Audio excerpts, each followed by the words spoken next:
One of London's busiest stations closed for business. For the unlucky, if constant stream of would-be travellers arriving at London Euston, the same story: confusion, disappointment, the hasty remaking of plans.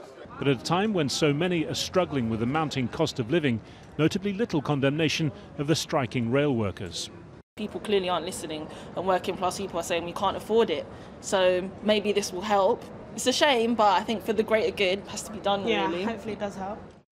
After a rail holiday through Europe, Sean's frustration was with the rail companies, as he and his friends struggled to get home to Dublin.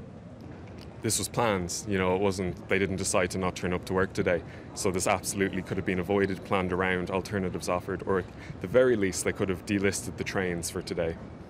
Thousands of rail workers belonging to the ASLEF union went on strike on Saturday, leaving no services in some parts of the country or greatly diminished elsewhere. It's the latest and far from the last in a summer of transport strikes, long simmering disputes compounded by a cost of living crisis. What we're now saying, as many other groups and many other sectors saying across the whole of the UK, is now we need a cost of living increase. But against the background of that then, the companies have signed a contract with the government, apparently, whereby they can't offer more than 2% without the government say so.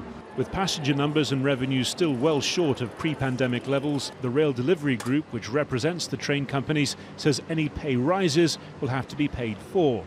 It says unions need to agree to modernised working practices, more incorporation of Sundays into the regular working week, and higher productivity from each driver's shift.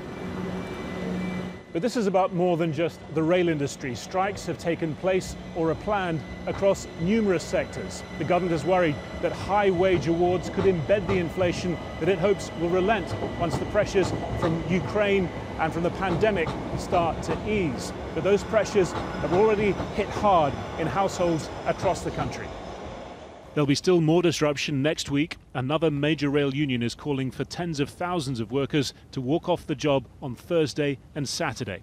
Harry Fawcett, Al Jazeera, London.